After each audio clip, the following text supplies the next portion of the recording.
Muy buenas tardes a todos. En primer lugar, agradecemos su participación e interés por esta actividad. Les comento que en esta modalidad Zoom Webinar, su cámara permanecerá apagada y su micrófono silenciado, y recordarles que esta conferencia se realizará en inglés.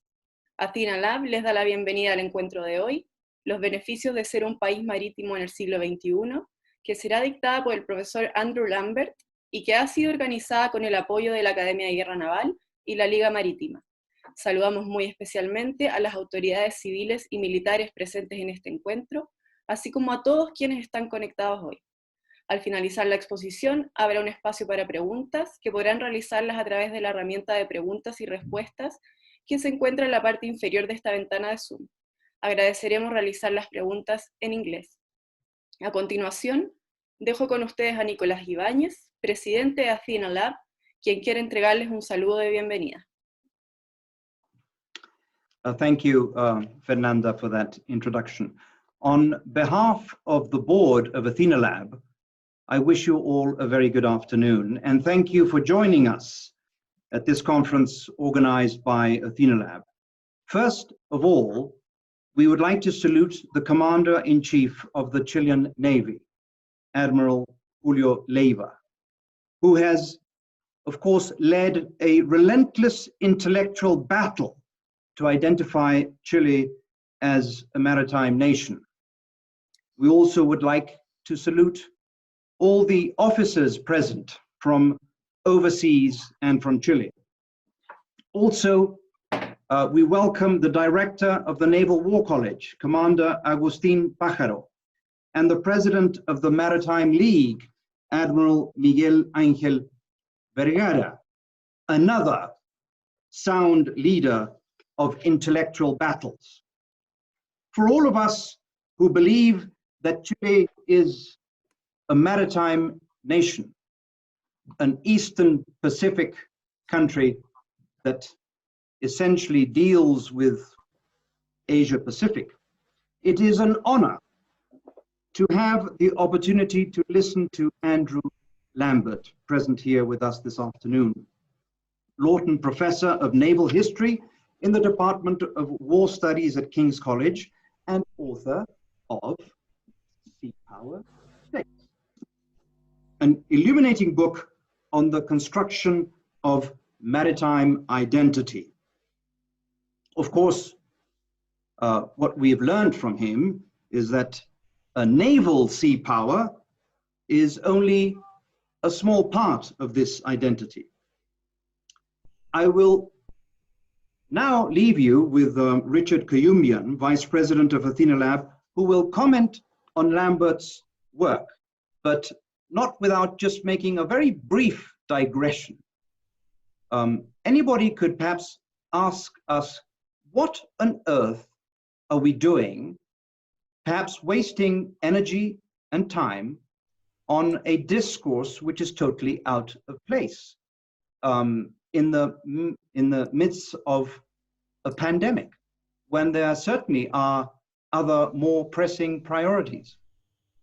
Well, the fact is that a pandemic is probably a very useful scenario to be thinking about what is our national aspiration and identity, especially when we have gone through a process of, it's difficult to actually name it a suitable name, but we have called it euphemistically social unrest, perhaps similar to what we have seen in Parliament Square in London, or what we have seen in some cities in the United States. Is it a right moment to be thinking about our national aspiration and identity? I would say that it definitely is. So this discussion is not out of place, quite the contrary. So I leave you now with Richard Kayumbian. Richard, the floor is yours. Thank you, Nicolás. Muy buenas tardes a los asistentes. Good afternoon to all people participating in Chile. Good evening, Professor Lambert. I will continue in English. Before I introduce myself, I would like to thank the team organizing this conference. I'm Richard Kuyumjan Ingalls. I'm taking part in this conference as Vice Chairman of Athena Lab and a board member of the Liga Marítima de Chile. Athena Lab is a think tank dedicated to international relations, defense and security. And the Liga Marítima is an organization based in Valparaiso, founded in 1914 with the purpose of creating and promoting the national maritime awareness and consciousness.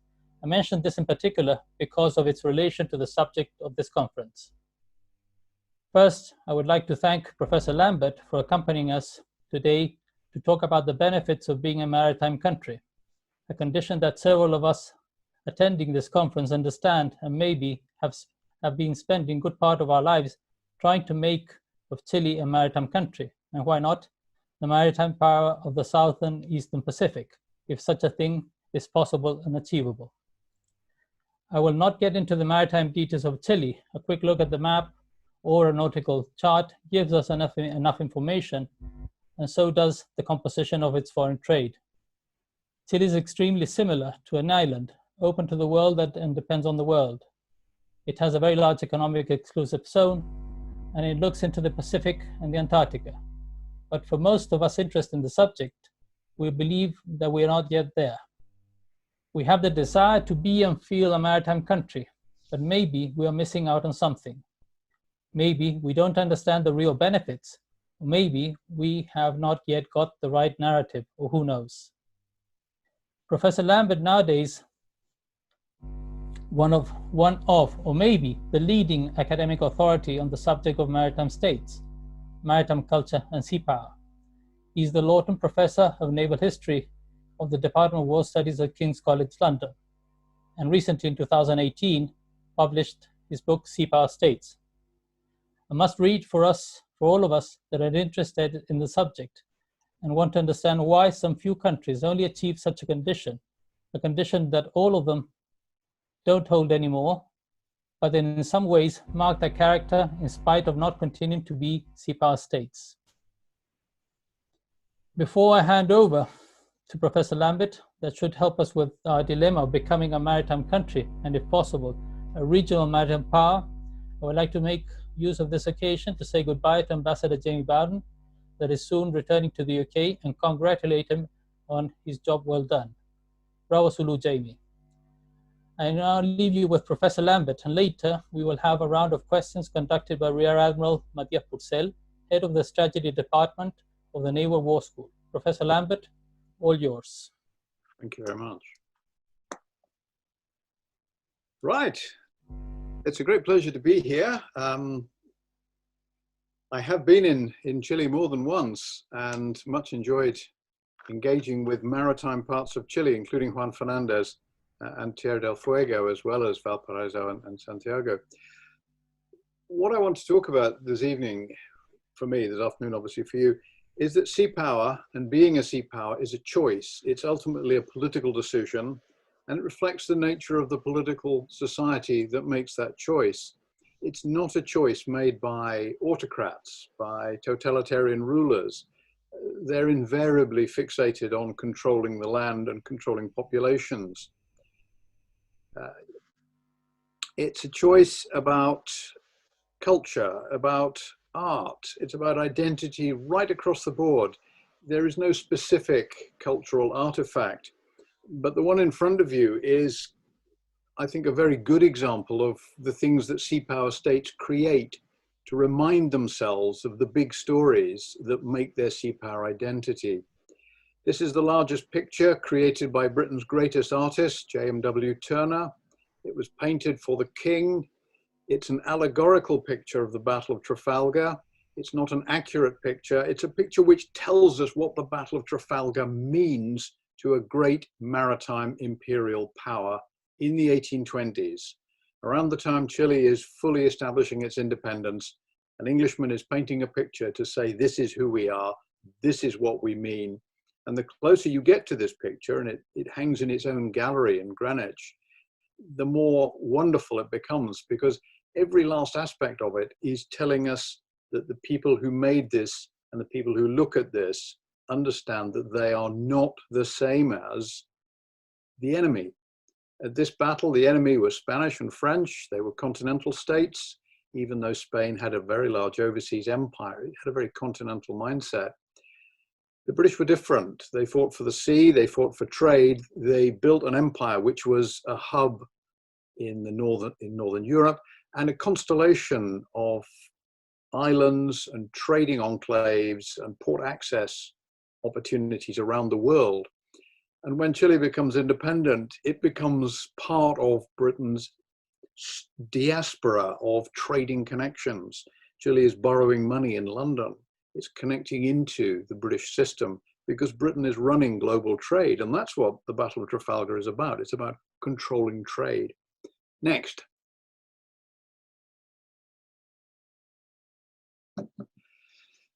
I put George Grote in here, not because he's important, but because he's a British banker, politician, and historian. And he's the first person to use the word sea power in the sense that we now use it in the West. One word, sea power, meaning a state dominated by the sea.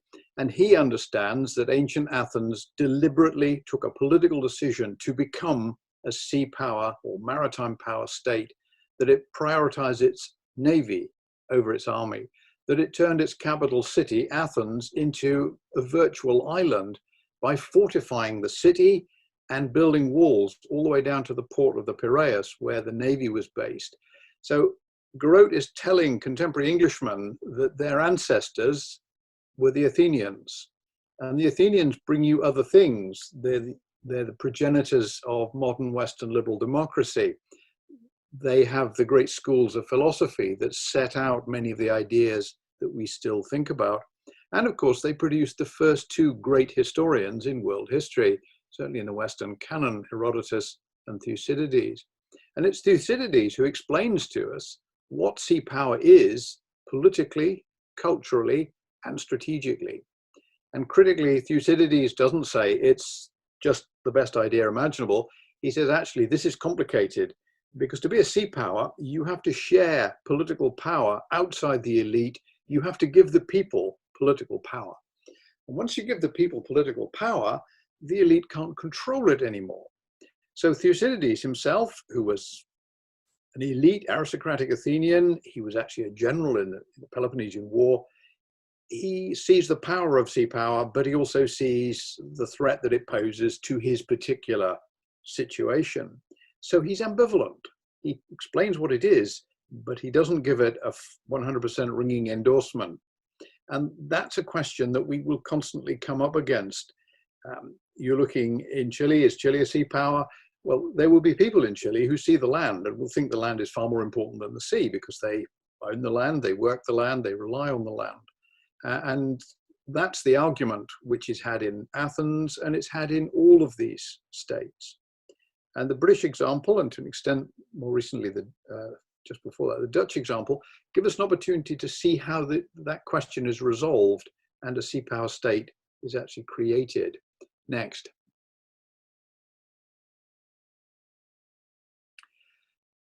When Alfred Thayer Mahan comes up with the influence of sea power upon history in 1890, he does something quite neat. He takes that one word, sea power, from the Greek, thalassokratia, and he splits it into two. He separates the sea from power, because Mahan isn't talking about what Thucydides is talking about. He's not talking about the identity that the British in 1890 have. He's talking about a very large continental military power acquiring strategic strength at sea. It's a military navy that he's looking at, not the security arm of a great maritime trading nation. And the fundamental difference between Mahan and his near contemporary Julian Corbett is that they're actually talking about something fundamentally different. American sea power, and many of you will have seen American sea power up close and personal in the 20th and 21st centuries, it's a military power projection asset. It is not connected with the protection of trade. It's not connected with a whole range of maritime activities that in a sea power state, the Navy is engaged with. American naval officers have no legal training. They can't enforce the law of the sea. They can fire missiles, they can engage in combat, they can do a lot of things, but they cannot stop and search merchant ships on the high seas because they don't have the legal training. British naval officers do have that legal training, and that makes a big difference. The US Navy leaves legal business at sea to the Coast Guard. It's not really something they want to get involved with. And that is a key difference between navies. Are you fully engaged in the maritime sector, or are you merely engaged in the naval sector and do cut off the maritime sector and in many ways just park it for somebody else to take up? Next, please. Julian Corbett, the greatest of all maritime strategists, lives in a country which is the definitive sea power state of the late 19th, early to mid 20th century. It's a global empire of trade. It has imperial connections. It also has non-political connections, commercial connections right around the world. It controls not just global shipping, it has the world's biggest navy, but it also controls the world's communication system, which in 1900 is cable telegraph. That's a British development, and it allows the British not just to control their strategy, but to control the global economy. The City of London is still a big commercial international center because it's building on all of those things. So Corbett is explaining that sea power states don't use the same strategy as continental hegemons. So in the Great Wars with France under Napoleon, the British are fighting a limited maritime war, the French are fighting a total military campaign. And the British end up winning that one despite being smaller and weaker, because they use an intelligence strategy to attack the enemy's weakness, which is his economy, rather than to fight his army. So you don't fight the enemy if he has a big army, you destroy his economy and then the troops disappear. What Corbett gives you in some principles of maritime strategy is a snapshot of how the British think strategically in 1911. It's limited, it's maritime, the army is something that's going to be moved by the Navy, because from a British perspective, the army can't march anywhere, it has to go by sea. Living on an island gives you massive advantages. Next. Great statue of Pericles, and the helmet on his head tells us that he fights, but he's also a thinking man. He's lifted the helmet so he can get a bit of fresh air and think about these things. Pericles is the son of an Athenian general who burnt the Persian fleet just after the Battle of Salamis. So he comes from a pretty good stock, and Pericles fights the Peloponnesian War as a limited maritime conflict, relying on economic warfare to defeat the Spartans. But his primary weapon is democracy. The thing that frightened the Spartans, and indeed the Persians, was democracy. They were terrified of the idea of giving people the vote. So Pericles is weaponizing liberalism, he's weaponizing progress, and he's weaponizing the support of the great mass of the people. So this is popular as well as progressive. Next. This is a great harbor of Carthage, the second great ancient sea power state, and the Carthaginians are another exemplary sea power. Very small landed area on the northern tip of Tunisia. They have no land, but they control the seas, they control the trade, and they're fabulously wealthy. And they use that wealth to build this circular harbor, which is the largest naval base the ancient world ever saw. And that naval base so frightened the Romans that they destroyed the whole city and wiped Carthage off the map. Because the enemies of sea power states are very large, hegemonic, totalitarian, militarized states of continental dimension. The struggle between Rome and Carthage is not a struggle between equals, it's a struggle between unequals. Carthage is small and weak, but agile. Rome is large and powerful. And that story will repeat itself over and over again. Next. The Venetians were the first modern sea power state. I haven't put up anything about Venice, but the Venetians learn much from ancient Greece, and they become very rich and powerful, controlling trade in the Eastern Mediterranean. And that model is developed by the Dutch in the 17th century. And this is the town hall of Amsterdam. It's now called the Old Royal Palace, and it is a temple to the sea power state of Athens, raised up in Amsterdam, a city of canals. And it's about half a mile from the great magazine of the Dutch Navy. And it has a double map of the world on the ground floor as a mosaic, which you tread on. And it says, look, we've been right around the world. We've found everywhere. It even has bits of Australia on it, which they just found in the 1640s. So the Dutch create a state in which the merchants and the men of profit in Amsterdam run the state. The Navy dominates over the army, and the Dutch become fabulously wealthy. And then the French invade, and the baton is necessarily passed to the English, because the English, unlike the Dutch, live on an island and the French can't invade. But what the Dutch do give us, I think, is a critical moment stressing the cultural dimension. The men of Amsterdam who decided to run a sea power empire were the men who ran the golden age of Dutch culture. These are the men who bought paintings from Rembrandt. They bought all of the finest goods that are coming from around the world. They promote an age of culture, of inquiry, of philosophy. They're the men who are the friends of the great Dutch admirals, Martin Tromp, Michiel de Ruyter, the men who were the greatest admirals of the 17th century. And this integrated Dutch maritime state is enormously powerful, despite being very, very small. Just like Carthage, tiny little state, as the British would say, punching well above its weight. And many of those ideas pass over to the English in 1688. Next. The English have been thinking about being a sea power for some long time. Walter Raleigh, the great Tudor writer and pioneer of the overseas empire in the Americas, argued in his great History of the World that you could tell how important being a sea power was because of this war between the Romans and the Carthaginians, and that the English were indeed the new Carthaginians. Raleigh left that message, and many of his ideas were developed by the English, and they come back. Mahan was astonished to find that Raleigh and Sir Francis Bacon had explained what sea power was around 1600, and he then had to reinvent it in 1890. Next. The decisive moment for the English as a sea power state was the destruction of a French invasion fleet on the north coast of France at Cherbourg in 1692. In the middle of this picture is the French flagship, the Soleil Royal, named after the King, Louis XIV, being burnt by English boat crew after being driven ashore after a battle the French had lost. And critically, the art of this battle is almost invariably painted by Dutchmen, because Englishmen couldn't paint ships or indeed naval battles at this period. So the English very wisely hired Dutchmen to do the painting for them. Within 50 years, the English were not only winning the naval battles, they were painting the pictures too. They were putting up the statues. They had created a maritime culture by borrowing from the Dutch, by importing Dutch craftsmen. So those decisions take a bit of time, but you can make them work.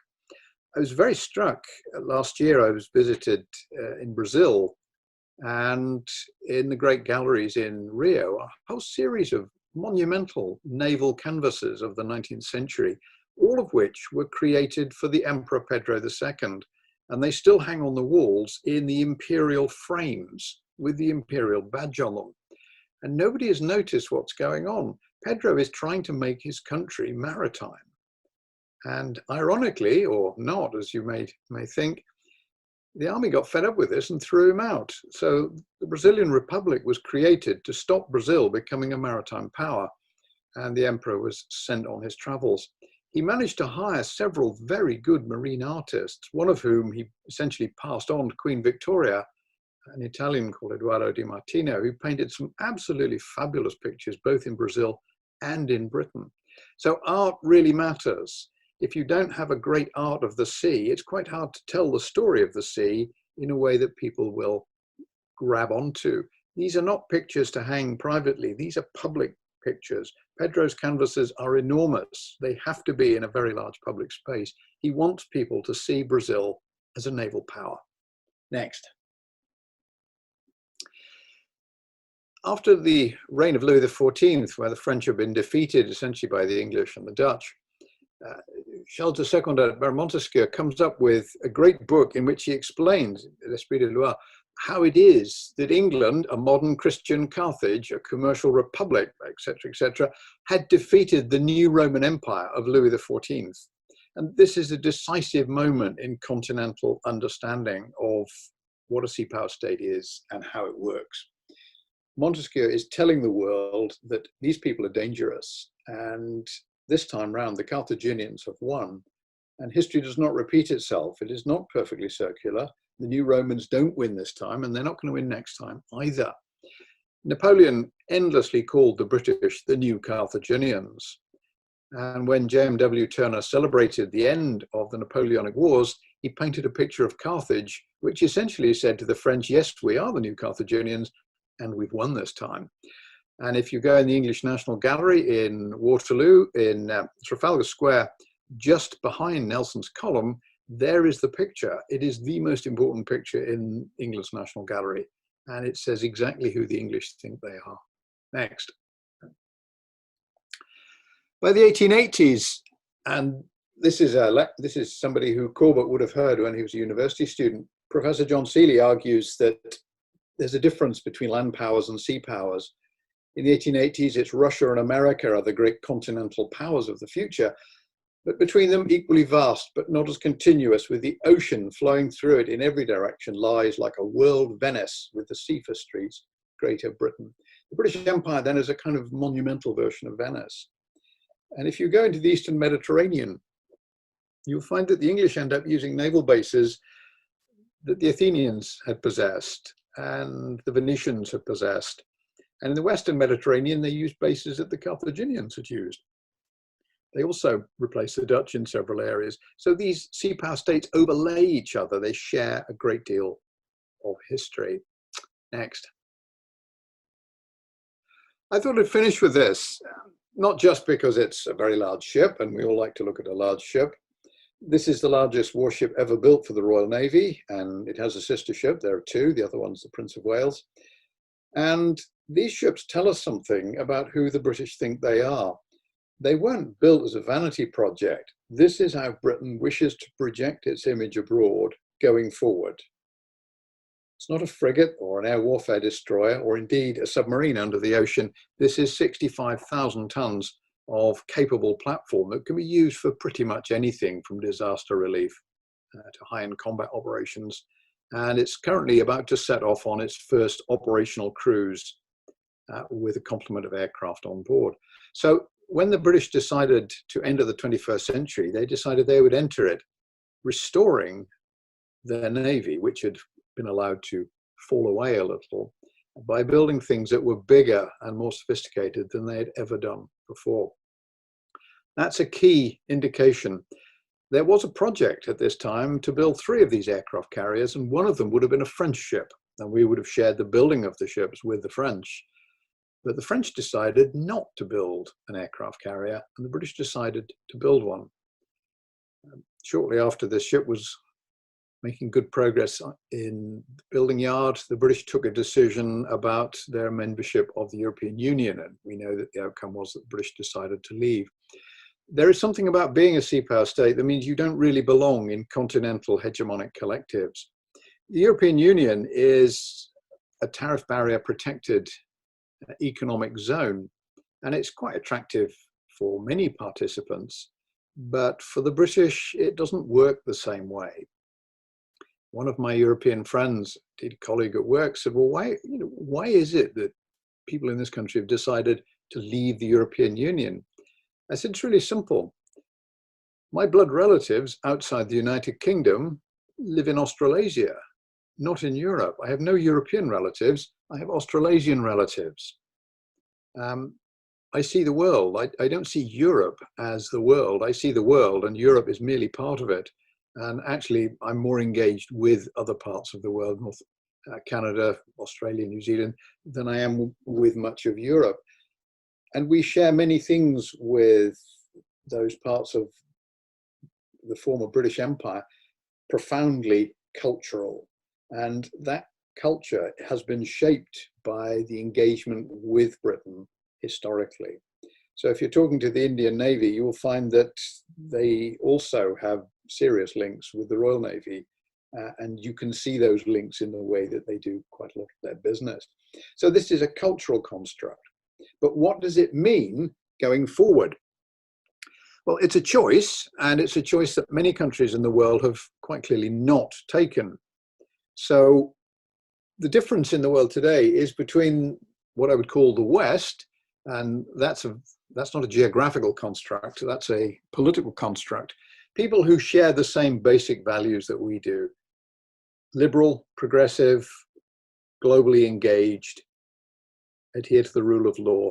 And yes, they do allow people to protest about things they feel strongly about, rather than responding in the way that we see in the more authoritarian countries, because we understand that today's protesters might be on the right side of history.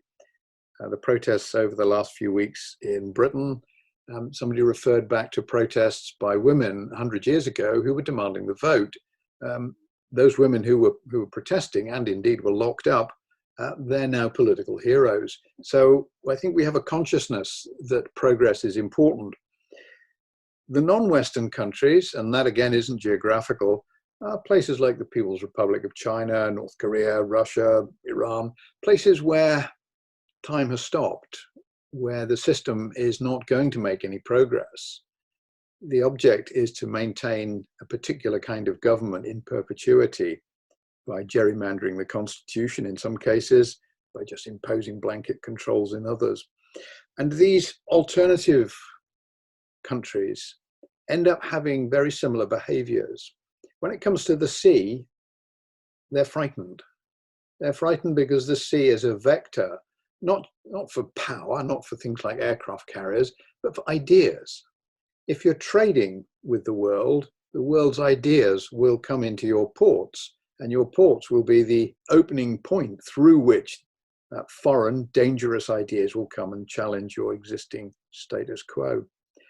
Of course, in the old days, ports were also the vector through which pandemics moved, but today we're all hooked up by airplanes. And I think it's pretty clear that the pandemic has been airborne rather than seaborne in the main.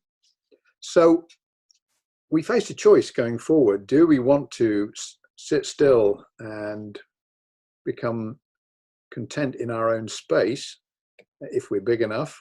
But most countries, of course, are not. The United Kingdom is certainly not big enough to be self-sufficient. There are far too many people in the country, and we don't grow enough basic foodstuffs. Britain has been dependent on imported food for well over 200 years.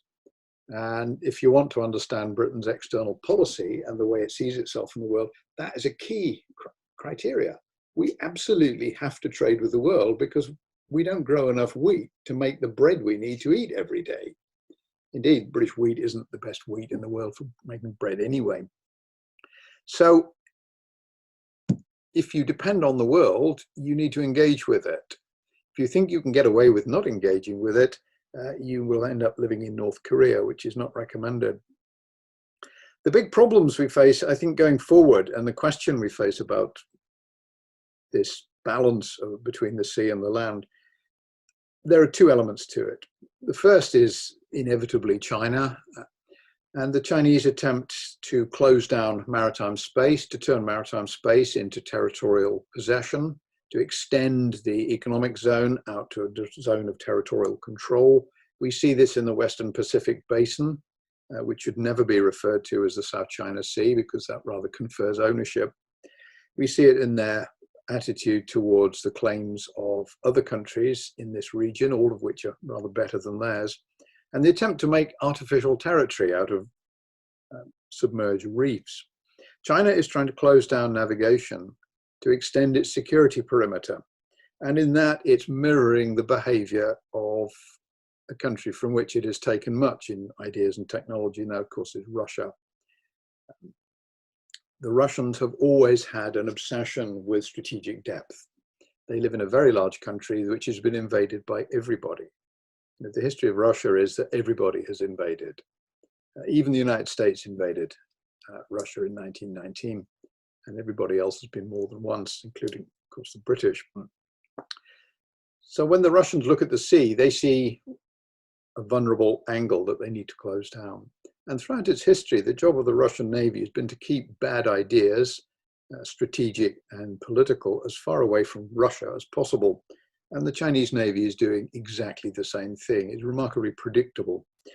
The Chinese are also following the Russians in trying to find alternatives to maritime transport, which is vulnerable to interdiction by sea forces. So the Trans-Siberian Railway, which is a 100-odd-year-old transcontinental project to link up Eastern and Western Russia, is now being hooked up to a Chinese railway network, which will end up allegedly delivering Chinese manufactured products into Western Europe entirely by train. There is no economic rationale for this. It is much cheaper to do the job by ship, because either goods are perishable and they have to fly, or they're not perishable and they can go by ship. It is also so inconvenient to run such a long railway that it takes pretty much the same time for a container ship to get from Shanghai to Amsterdam as it does for a train. So there is no economic rationale for this. It's a political project. It's a security project. It's a way of finding new markets and controlling them, because every country that lets this railway go through it will find their internet has been shut down.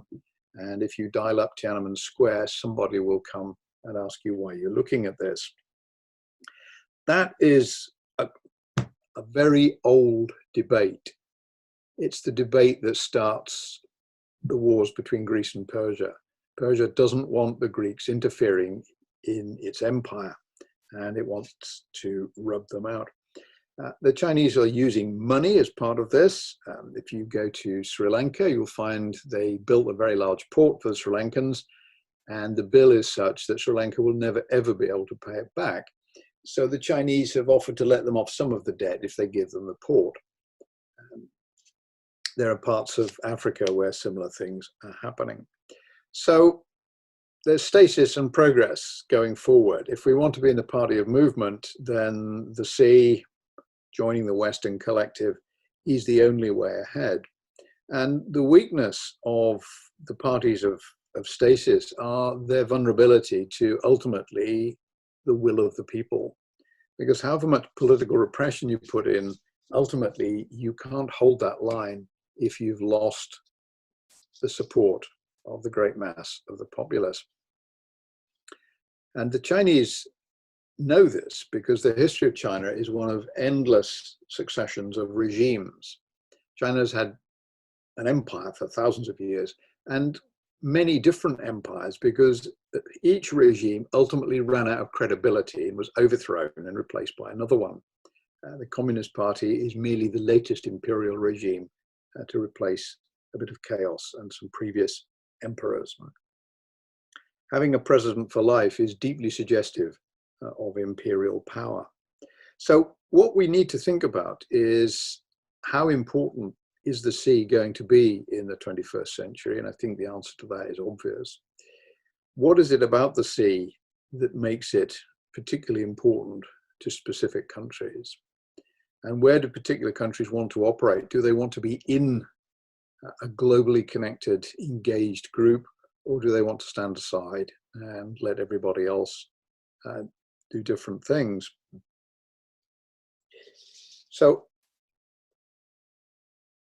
a sea power state in the 21st century is not like the British Empire in the late 19th century. It is not a great power. There are no sea power great powers. In my book, I used Athens and Carthage, Venice, Dutch Republic, and Britain as great powers.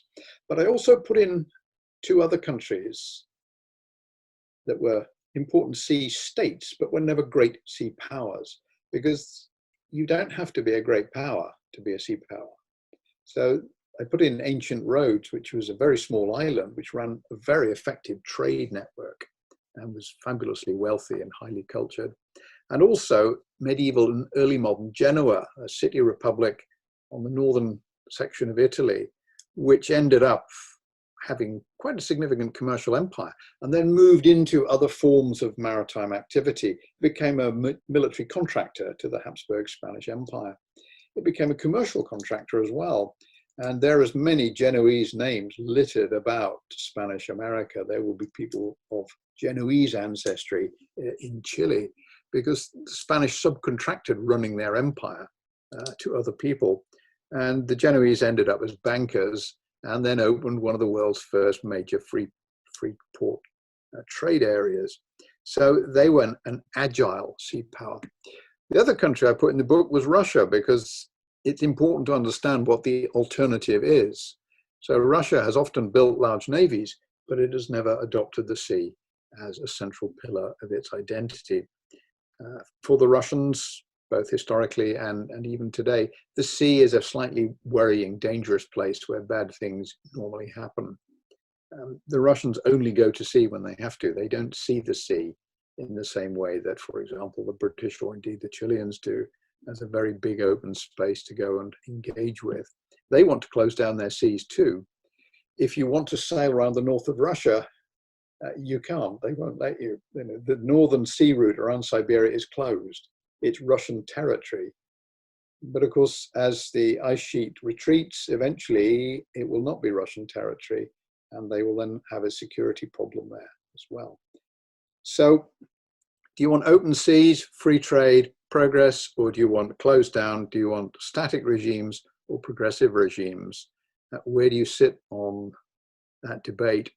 And how do you represent those ambitions culturally? It's not just aircraft carriers, but it's also great works of art. It's cultural artifacts that talk about the sea. Where you put things matters. When Brazil decided that Rio wasn't the capital anymore and moved to Brasilia, they were saying something, but it was certainly not, we want to be a sea power. Moving the capital to the middle of the country, is a negative response to the sea.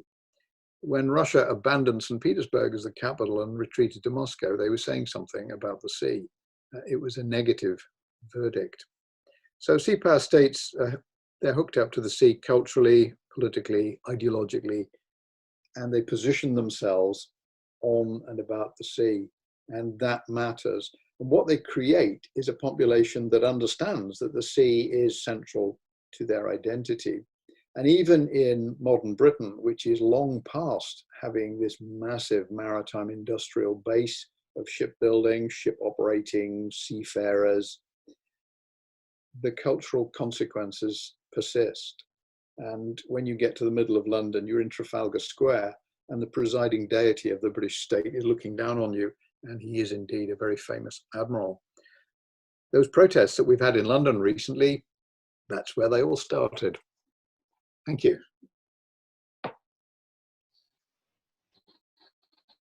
Thank you very much, Andrew, for your outstanding presentation. And I have no doubt that many in our audience today are rushing to buy your book on sea power states to get a deeper insight in this fascinating subject. We have many questions coming in, so let's get started. The first one would be the title or status of being a maritime nation or a sea power. Is it a self-assigned title for a nation, or is it a recognition given by other nations? Yeah. Certain standards to be met or goals to achieve, a certain metric to be recognized as such? Thank you. That's a very good question. I've always seen it as a self-awarded title. It's an aspiration. When the Athenians make that choice, and if we go right back to ancient Athens, they have a choice. They could maximize their army because the Persians are coming to invade the country, and their army, in fact, defeats the Persians the first time they land in Greece. So that looks obvious. And the men of power back the army. But the leading politician, Themistocles, says, no, the only way to stop the Persians coming is to emphasize the navy. So he builds on the existing limited naval and maritime base of Athens, and he pushes that agenda. And it ends up with the Athenians providing the naval power that defeats the second great Persian invasion at the Battle of Salamis. Now, that's the battle that separates East and West. That's the defining battle in what one might call a clash of civilizations between two different political models: autocratic imperial rule, universal monarchy, versus independent democratic states And it's a model that we've persisted with ever since. So it's self-appointed, but it's important that the other side recognize what it is that has happened. And that's why it's so important to get the French philosopher Montesquieu saying, look, this is who the English are. They are the new Carthaginians. Because that way you get the validation of what you're attempting to do. If they'd said that when the English weren't trying to do that, that would have been an insult, but the English took it as a compliment, even though I think the French meant it as an insult because they assumed that if the English were the new Carthaginians, they would have to lose. Being a sea power state means that history is not circular. It is something you aspire to. You create the opportunity to be a sea power state. And ultimately, if you're successful, you will get recognition. But there isn't an expert board of assessors that will come along and give you a score out of 100. So you won't know you've achieved result until something perhaps happens and it then becomes very obvious. We have a lot of students today in our audience, students at the Naval War College and even cadets from our Naval Academy. So the next question is related to education. Becoming a sea power state, in Burkhart's words, is a work of art. Yes. So if it is an act of will and a work of art, what is the role of national education in this endeavor? Thanks very much. That's an excellent question. It's one that I'm constantly engaged with. How much naval history do we teach school children in Britain? The answer is very little. But I was very struck, and I take you back 17 years for those in the audience who will remember 17 years back as well as I do. It was the 200th anniversary of the Battle of Trafalgar. And having just published a biography of Nelson, I found myself engaged in a lot of television work, a lot of public lectures. And what I didn't find was something that I had hoped I wouldn't find, which was people had no idea what I was talking about. Everybody understood what was going on. There was a deep reservoir of understanding that this was a pivotal moment in British history and that this man was absolutely central to the development of the national identity, and that his place in Trafalgar Square was not an accident. It was very much a conscious reflection of his consequence. So if you push the British hard, all of these things come out. The sea becomes very important. One of the big issues with the negotiations about staying in Europe was fisheries policy. The European Union persuaded one British government to let them have access to Britain's very important fishing grounds. And although fishing isn't a huge industry, that has become, in many ways, almost a poster issue for the relations with Europe.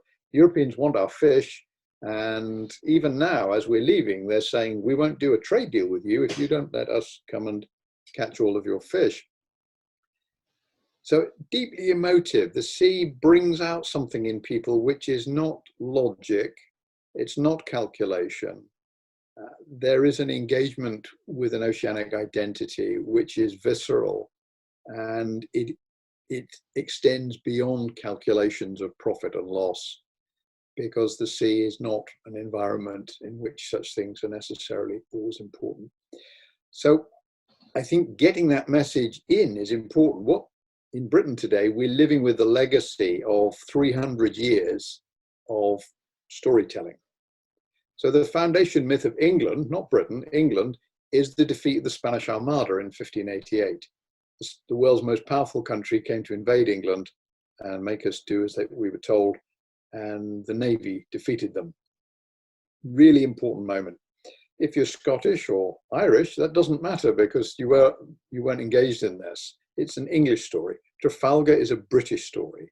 The world's greatest warrior, Napoleon, was bent on invading and conquering England, and the Royal Navy defeated him.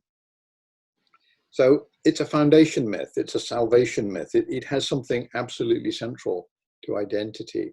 And you'll find versions of this emerging in other sea power states, particularly with the Dutch Republic. It was created by a naval attack on a Spanish-held port. The Venetians also created their own mythology of how they came to be and why they were a great sea power. So it's something that you have to generate, you have to make it work as part of the national curriculum. And if it's in there long enough, it takes hold and people absolutely buy into the story. So you end up asking what percentage of the population live on, by, or around the sea?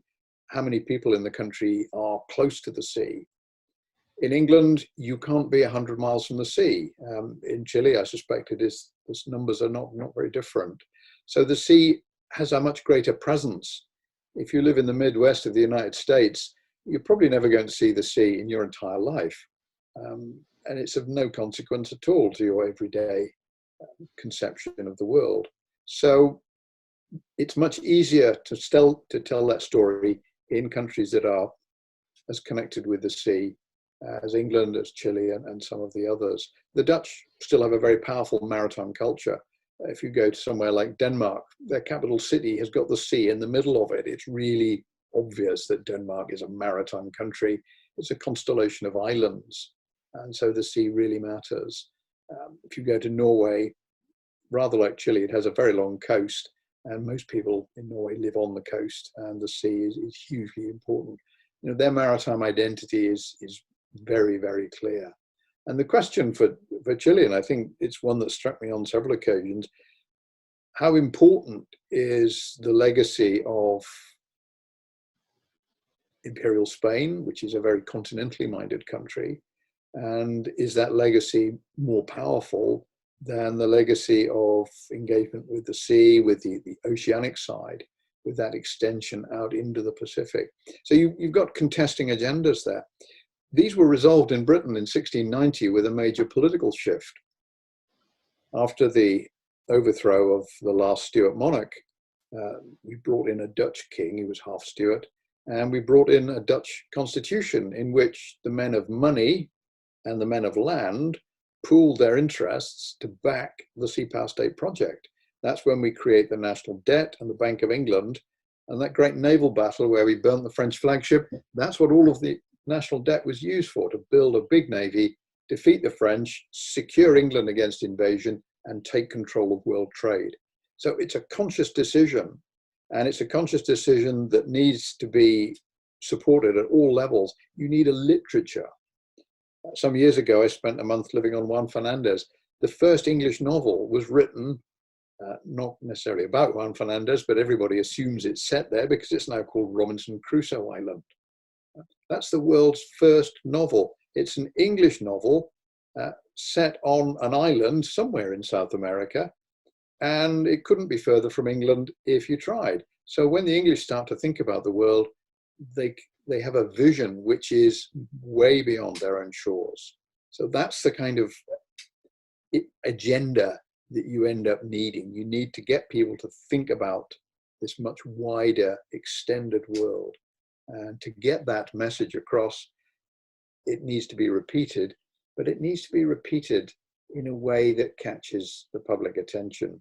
You can tell people something 1,000 times and they forget it, but there's ways of telling them once and they never forget it. So it's about getting the message right, it's about delivering something that absolutely hooks onto your audience. Thank you.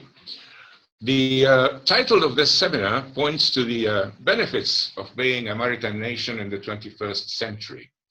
Do you foresee also risks, dangers, or even threats for maritime nations in this 21st century? Thank you. Yes, I do. Maritime nations depend on a global economic system which is regulated, but relatively open. And the opponents of the values of the West, the illiberal, the non-progressive, the totalitarian, would very much like to see the importance of the sea reduced. And the easiest way to do that is to stop it being used for trade. This is what the Chinese One Belt, One Road project is about. It's about minimizing the use of the sea in China's global economic activity, because that will reduce the risk of the interdiction of Chinese trade by sea states. The obvious question is, how do the Chinese continue to get access to hydrocarbons from the Middle East if, as they have done this week, they pick a fight with India? So we've had a border clash between China and India. They both claim no guns were fired, but at least 20 people have been killed, not 20 soldiers. The Chinese cannot dominate the Indian Ocean in the face of the Indian Navy. The Chinese Navy is bigger than the Indian Navy, but to get to the Indian Ocean would take them a great deal of effort. So that's the problem that we face, that the seas will be closed down, that we will find that this international global exchange is reduced. One of the other obvious risks is the question of ecological damage. Is global trade creating so much ecological damage that we actually need to stop it? I live in West London, under the flight path of Heathrow Airport, busiest airport in Europe, and the last 2 weeks have been fascinating. The sky over my house is a different color because we have no airborne pollution, certainly much less than we've ever had before. The amount of pollution in the air in London has reduced enormously right across the country. And if you look at the pollution output of China when they shut their industry down, this is massive. So there is a possibility that we need to be aware of this, that we'll need to find more ecologically sound ways of doing maritime business. I take you back to the 19th century, and I think the wooden sailing ship was a pretty ecologically sound transport medium. It's probably not adequate to the task, but if we have the ability to find solutions, then there'll be a solution to that as well. So we'll need to think, I think, right round the block about this. This week, I discovered that the United Kingdom has ceased burning coal to generate electricity. For the first time since electricity was first used in Britain, no coal was burned to generate electricity. Well over half of all British electricity is generated by renewables, mostly offshore wind, hydroelectric, and nuclear. So these are all trends for the future. And I think the maritime, the sea power states are more likely to get on board with this development than the authoritarian states. The whole Russian economy relies on selling oil and gas. If people stop buying it, the economy would collapse. This has happened to Russia before. It is deeply vulnerable to external economic challenge. China is equally exposed because it relies heavily on exports. And both of those countries depend on that. So the advantages are that we have, I think, a huge element of choice. And I think the continental hegemonic states have far less choice. And I think they will be playing catch up in the next century. Thank you. I have a question that has a long opening statement and remark, which I will skip, and I will go straight to the question. Do you believe that different political systems, other than liberal, can build maritime states? All right, thank you. There's a very interesting passage in Mahan's great book, Influence of Sea Power Upon History, the opening 90-odd pages, where he talks about the constituent elements of being a sea power. And one of them is the character of the government. Mahan was not convinced that democracies would be able to sustain the investment in cost and resource terms to maintain first-class navies. He was referring to his own country, but of course, he wasn't referring to a sea power state. Mahan's political concerns was that the American system would do something it had done before, which was to essentially ignore the Navy or just about rub it out. The United States Navy has been rubbed out on at least 4 occasions and came very close to being completely destroyed in 1947 by the Army and the Air Force.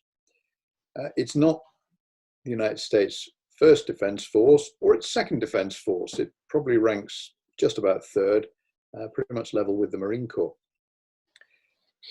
So American politics is not particularly well suited to supporting a very large Navy because it's not their primary security instrument.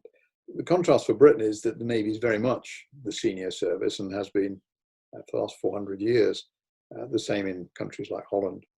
So again, there is a connection between inclusive government. It doesn't have to be democratic in the sense that we understand that today, but it certainly has to include and give political authority to the people who depend on the sea.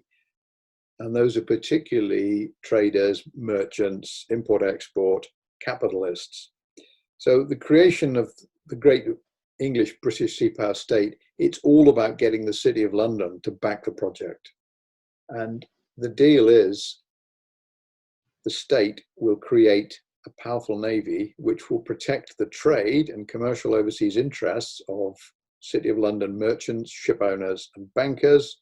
And in return, they will pay their taxes willingly to the state to pay for the navy. And it's a perfectly virtuous circular process. It works in inclusive political systems, not in autocratic political systems. Autocratic nations have created many large navies, but they have never sustained them. So if we look at the 20th century, the first great new navy of the 20th century, Imperial Germany, 1918, disappeared. Imperial Japan created a very large navy, 1945, disappeared. Russia has created endless large navies and they've all disappeared.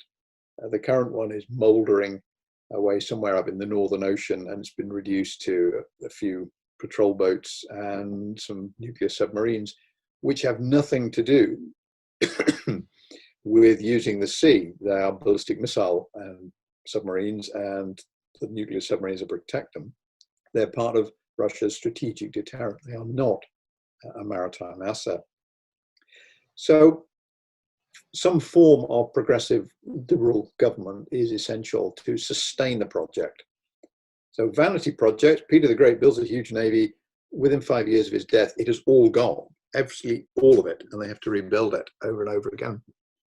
So yes, the long-term continuity is the key, and I think Mahan made this point very well.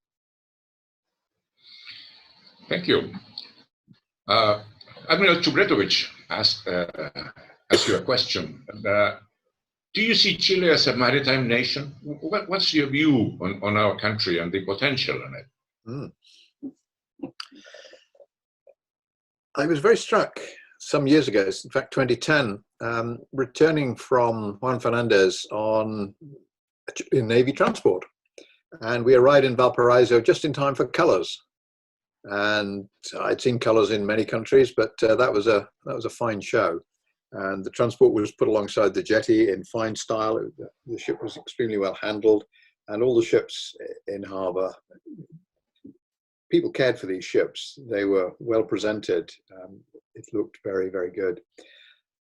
And we then drove up through the port, and here was this great port full of ships of trade, some tourist ships, but there were ships loading all kinds of produce leaving Chile and coming into Chile. Chile is inevitably a maritime state. You know, the geography, as we heard at the beginning, if you look at it on the map and you don't see the sea, there's something very continental about your mindset.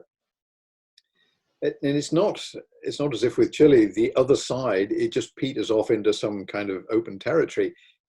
The Andes is a pretty formidable barrier, and it says this is Chile, and over there isn't Chile. And it's as you fly into Santiago from the east, as you know, you come in over the high ground and you come straight down to the capital city. So yes, it has to be maritime because its connections are long and thin and maritime, and it extends out into the world in several directions, and it has access to enormous maritime resources which are of tremendous value.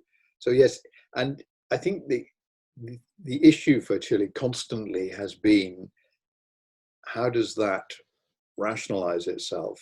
And in the 19th century, Chile ends up with antagonistic relations with its near neighbors, fights the odd war with its neighbors, but also it constantly maintains a level of naval activity to protect the vital commercial links which keep it engaged in international trade. And it's the thing that makes it stand out. It is the naval power of the region. There is no other navy in South America that operates at that standard. And that is a huge building block for the further development of what is already a maritime state. How much further that can go, that's again, it's a political question. How much further do people want to go? And if the political will is there, it can be done. And if the economy moves more and more towards the sea, then the identity will follow. Those two things work alongside each other. If you're not doing anything at sea, you can't create a maritime identity.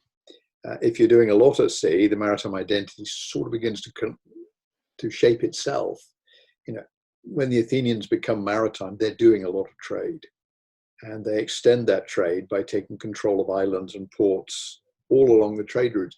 The Venetians do exactly the same. The Venetian Empire is a system of harbors which are 2 days rowing on a galley apart.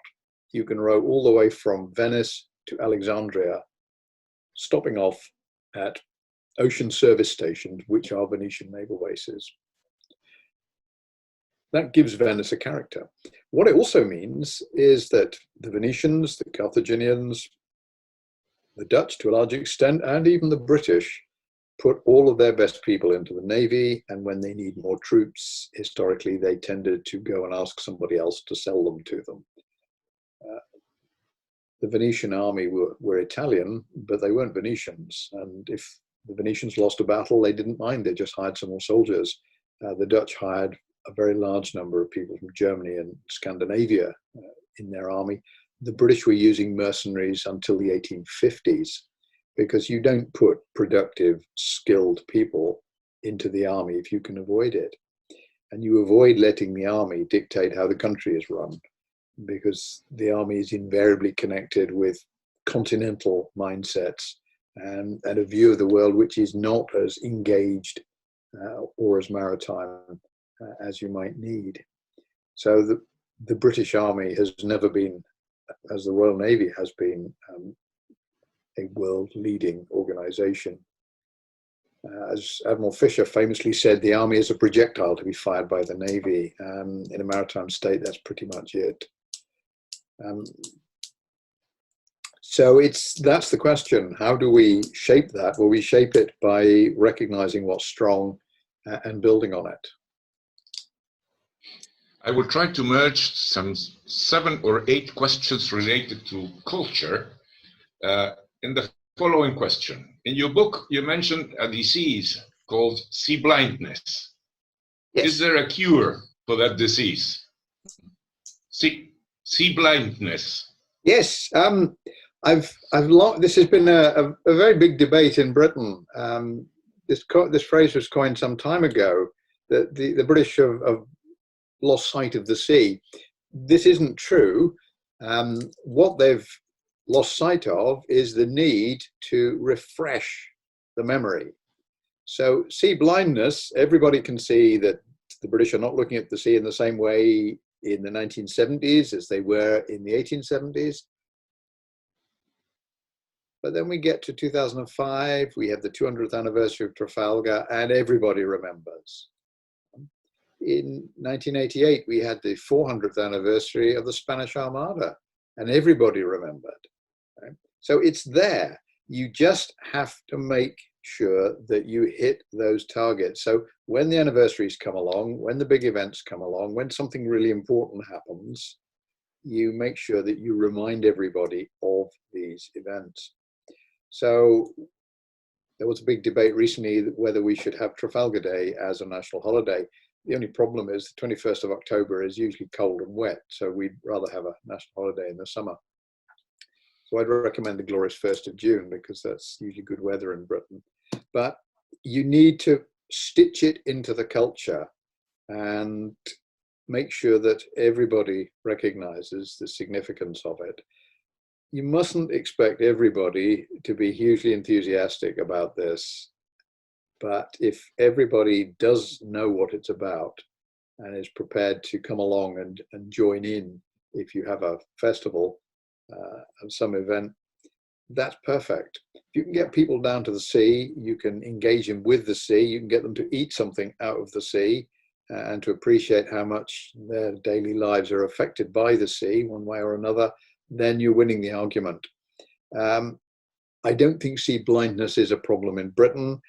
I think it may be the case in Chile. I don't have the expertise, but it may be the case that the roots are not as deep as they might be, and you need to make sure that you've got that core understanding in curriculum, in the way that events are commemorated, and that you make the best use of the opportunities provided by things like naval bases, naval activity, to get the message across. And just, it's a constant process. There is no inoculation that will make you permanently aware of the sea.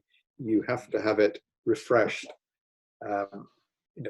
I find if I haven't been down to the sea for a few months that I have to go because I miss it. But if you can get people to see the sea in that way, it's something they want to go to for leisure, for sport, for whatever. If you can just get people engaged, you will win that argument. We have a question about the melting of the ice in the Arctic, and it says, could the melting of the ice in the Arctic make a change in Russia's commitment to the sea and the maritime culture of its population? Very good question. What will happen if the Arctic ice sheet retreats and the Northern Ocean route round Siberia becomes more accessible? First thing that will happen is the Russians will pump a lot more oil and gas. But by the time that happens, we might not be using oil and gas in quite the same quantities. We have to hope so.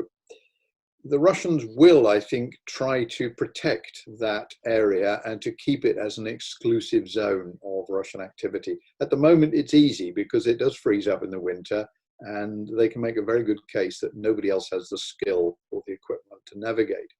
The Russians are very, very good at ice breaking. I've been on Russian icebreakers several times, and they do fill you with a great deal of confidence. And you certainly don't think you're going to get stuck. So the Russian view of the sea is necessarily peripheral. They have several seas which don't connect.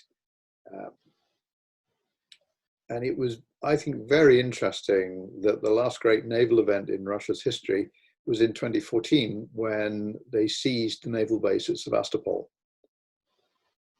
Because if there are three things written on the heart of every patriotic Russian, Sevastopol is one of them. This is a city that stood two massive sieges, was captured on both occasions, and in which over 1 million Russian soldiers died.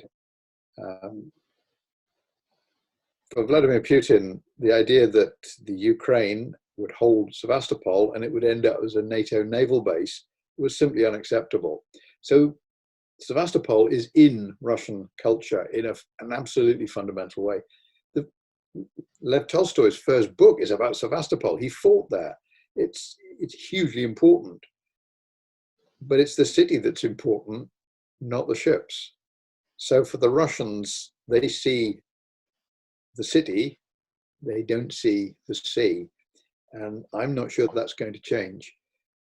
Even the greatest Russian navalist there has ever been, Peter the Great, did not wish to make Russia into a sea power.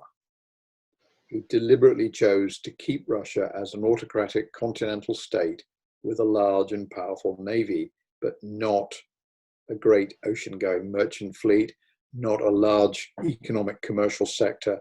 He didn't want a city of London or an Amsterdam in St. Petersburg. He wanted an autocratic state under his control. And so the sea agenda never comes to the fore because democracy, liberalism, progressive economics never happen. So what will the Russians do if it opens? They will try and control it in the same way the Chinese are trying to control the Western Pacific Basin. They will try and build some kind of legal, strategic military regime to deny access, because that is what states like that always do. With Peter the Great, we all know he built a fabulous city in St. Petersburg to open up connections with the West. But before he did that, he built the world's biggest naval fortress right outside St. Petersburg on Kronstadt Island, because he was petrified that the British would come and burn his city down. So if you want to understand Peter the Great, you need to go to Kronstadt, a massive fortress island that blocks the path to St. Petersburg. And it's the biggest naval fortress in the world down to the 20th century. And it says everything about Russia and the sea. The sea is a dangerous, hostile place across which bad people come to invade the country. Russian art of the sea is an art dominated by apocalyptic final waves and the end of all things terrestrial. So for the Russians, the sea is not a happy place. And the Russians have always had trouble raising crew for their ships because most Russians don't see the sea as a good place. Part of it's cultural. The Orthodox Church was never hugely keen in its Russian form on the sea. Thank you. There's another question here about alliances. There are many sorts of alliances, political alliances, military alliances. What do you think about building an alliance between maritime nations? Is it something that you can foresee for the future? Alliances between maritime nations. Of course, the greatest alliance in the world is NATO, North Atlantic Treaty Organization. Ironically, the country that provides all of the heavy lifting there, the Americans, are not really a sea power, but many of the other countries are. The British, the Dutch, Norwegians, Danes, Canada. These are all countries that actually get the sea quite seriously. And it's not surprising that the Soviet Union and modern Russia both see NATO as a threat. They're threatened by the sea. I think the alliances of the future will be less one-dimensional. NATO is a strategic military alliance designed to provide security to all its members. Fine. The alliances of the future will be about things like ecological progress. They'll be dealing with tariff issues. How do we adjust tariffs between countries to make sure that the trade is conducted fairly? They'll be about keeping the seas open rather than allowing coastal states to close down access to regions and to militarize and extend their control over the ocean. So I think we'll see more subtle, less militarized, but more maritime alliances, which are based on a shared need to use the sea and a shared set of political and cultural values. We all know who our friends are. And some of our friends we think are very important because we share a great deal with them. And those mutual interests will be the basis. It doesn't have to be an alliance in the sense of signing a treaty. It's an alliance of organizations and people who share a common agenda, and that is to keep the seas open, to promote exchange, and to be, I think, open to progress, because the alternative is culturally unthinkable, politically unthinkable. So we will need to work together because we have the best arguments. And working together, we don't necessarily need to have the biggest battalions because the sea gives us a huge asymmetric advantage. Britain and Russia fought a series of wars, and the way to defeat Russia is not to invade Russia.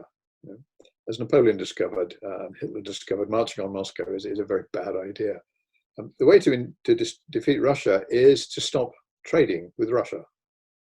In both the Napoleonic era and in the Crimean War, the British broke the Russian economy very easily at almost no cost in human lives. In the Crimean War, they also destroyed Russia's second naval base and sank their fleet, but that was auxiliary. Breaking the Russian economy is the easy target. And all of these arthritic authoritarian states have weaknesses. And most of them are that they can't actually function without elements of external engagement, trade, technology, you name it. They're all, because they're static, they're not capable of making those transitions. And that's where the maritime world has a great advantage. I have a last question. We've been flooded by questions. There are 34 questions in line, but we don't have the time. So there is a last question because I have 7 or 8 related to Antarctica. And what's your vision and foresight of what's going on with the Antarctic system, a very special place where Chile, Argentina, and the UK, we overlap claims of sovereignty, and we have obviously national interest in there.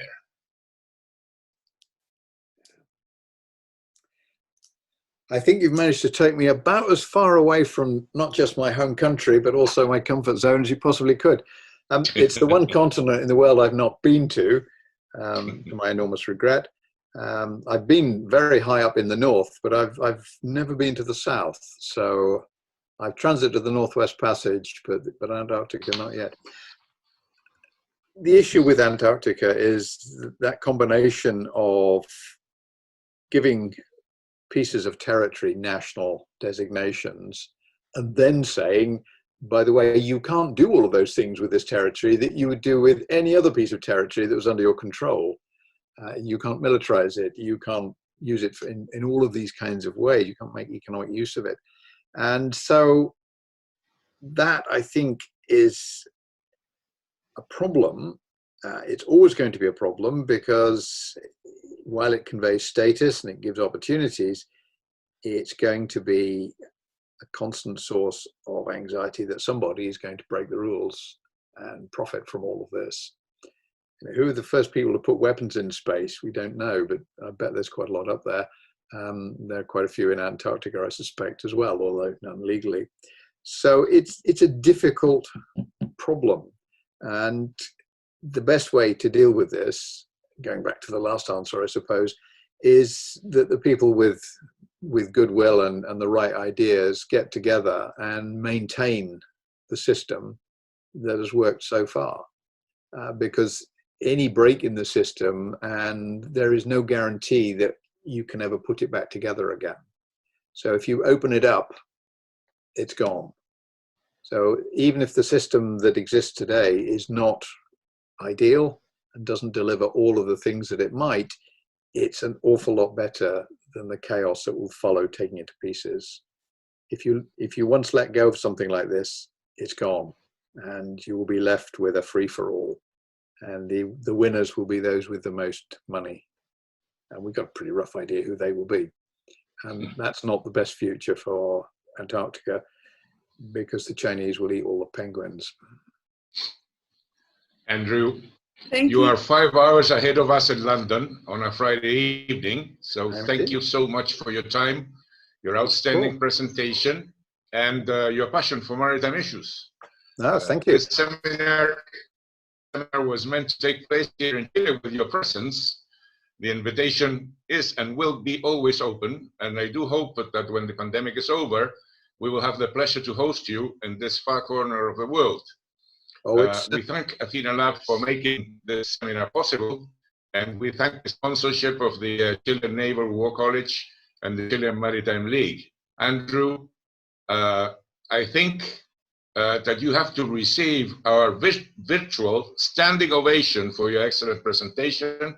So thank you very much, and I will hand over to Fernanda for the closing remarks. It's been my pleasure. Thank you, Andrew and Matthias. We're about to conclude this conversation, but we have one last comment from Nicolas Ibáñez, President of Athena Lab.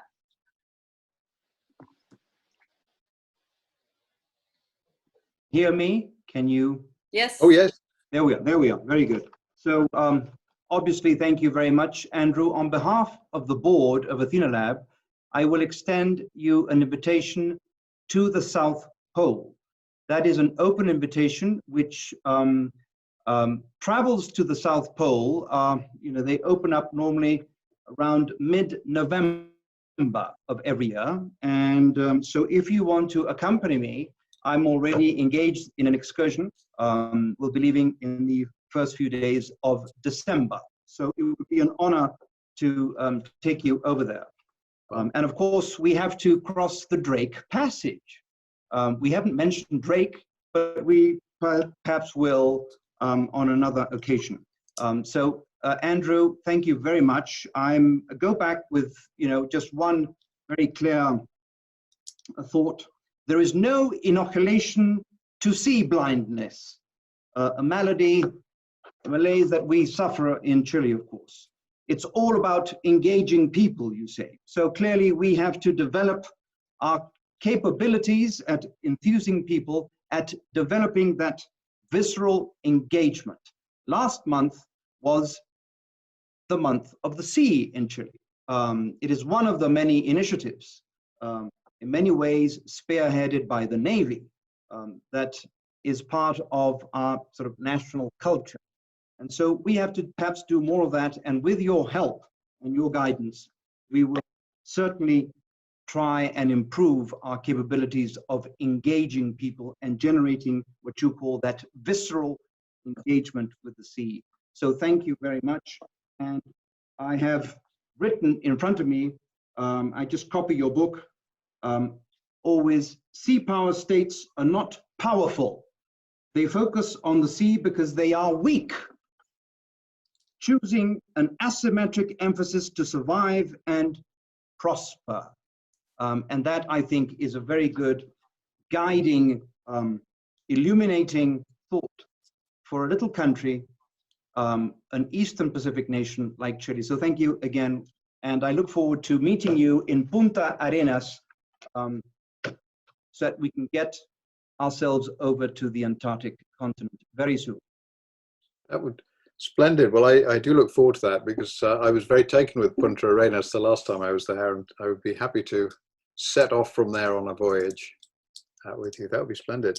I will now go and toast all of you with a glass of finest Chilean Merlot. Splendid. Thank you, Andrew. Gracias, Thank you, María. Fernanda. That was very good. Y gracias a todos los que estuvieron presentes hoy en este encuentro, y los invitamos a nuestros próximos eventos de Athena Lab. Muchas gracias.